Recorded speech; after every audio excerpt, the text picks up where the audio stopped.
toutes et à tous, bonjour les parents, bonjour les enfants, les petits et les grands, bonjour les beaux-parents aussi qui sont dans la coéducation. Merci d'être là sur cette chaîne de développement personnel qui devient du développement collectif à partir du moment où vous faites les choses ensemble avec vos enfants, donc ça devient du développement familial, voilà. Alors, le conseil du jour. La semaine dernière, je vous ai parlé de la CNV, de la communication bienveillante.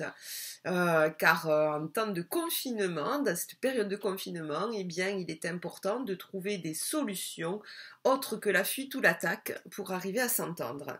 Alors, nous allons devoir faire appel à notre bon sens, notre créativité et puiser dans nos ressources. Alors, je vous rappelle à ce sujet-là que la première chose en matière de communication, pour être bien compris, c'est d'être clair et précis. C'est-à-dire que quand on dit « tu peux poser le truc à côté du machin, s'il te plaît », ça ne marche pas. Voilà.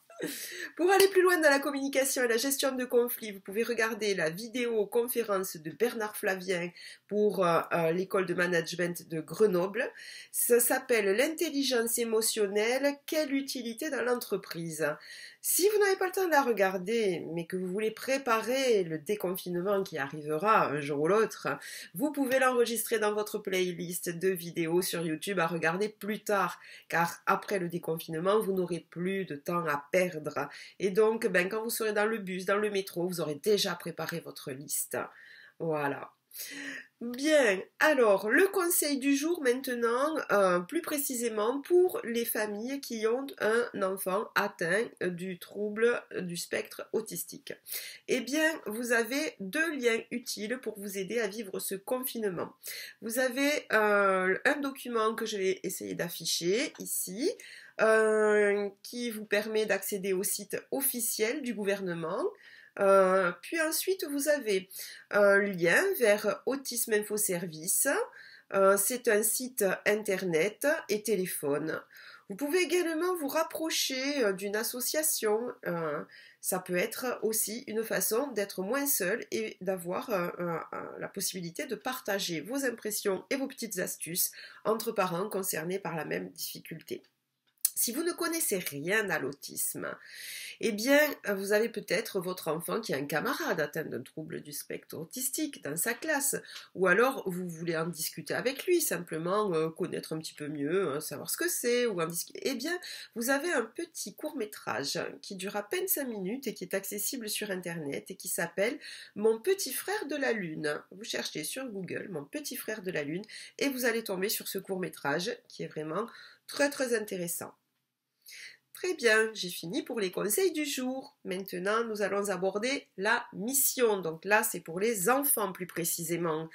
Mais les enfants sont accompagnés de leurs parents. Donc la mission du jour va être de se construire un totem. Vous allez voir comment.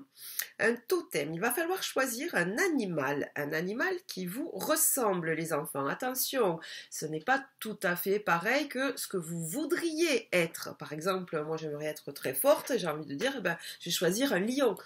Non, c'est ce qui vraiment nous ressemble, pas vraiment ce qu'on voudrait être. Donc ce qui nous ressemble, ce qui nous représente, donc un animal comme ça, et une qualité. Et on va associer cet animal et cette qualité pour se construire un nom totem. Alors ça peut donner canard sauvage, ça peut donner marmotte câline, ça peut donner fouine intrépide ou bien fourmi déterminée. C'est à voir, voilà, vous pouvez aller voir dans la vidéo précédente, à la fin, la liste des qualités et vous pouvez faire pause et en choisir quelques-unes. Vous avez 24 heures, les enfants, pour accomplir cette mission. Je rappelle que les parents aussi peuvent jouer et ça devient alors du développement collectif. Bien. Une idée de jeu maintenant, parce qu'on est là aussi pour jouer. Alors, étant donné que l'objectif transversal de cette vidéo, c'est quand même de se préparer un avenir meilleur. Alors, on va profiter du temps qui nous est imparti, là, puisqu'on a du temps en ce moment, pour tous ceux qui sont confinés en tout cas, et on va essayer de régler un problème récurrent, fréquent. Vous savez, c'est par exemple ces boîtes en plastique. Lorsqu'on veut ranger des restes alimentaires, on trouve jamais le bon couvercle du premier coup. Alors, ces boîtes en plastique, eh bien, nous allons essayer de les trier. Pour ça, vous avez besoin d'un feutre indélébile et vous allez associer à cela votre enfant. À partir de 2-3 ans, il est capable de chercher le bon couvercle si vous lui montrez et de vous faire passer des couvercles qui peuvent bien aller.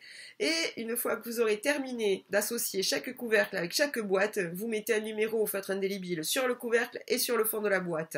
Ça finira par s'effacer, certes, je vous l'accorde, mais en attendant, pendant quelques mois, eh bien, vous aurez peut-être même un an, allez, vous aurez un certain délai quand même de tranquillité. Et ça va vous faire gagner un peu de temps et puis d'agacement, éliminer un peu d'agacement. C'est toujours ça de gagner. Je vous remercie pour votre attention. Merci d'avoir été présent pour cette nouvelle vidéo. J'espère qu'elle vous apportera satisfaction et vous dis à bientôt. Au revoir.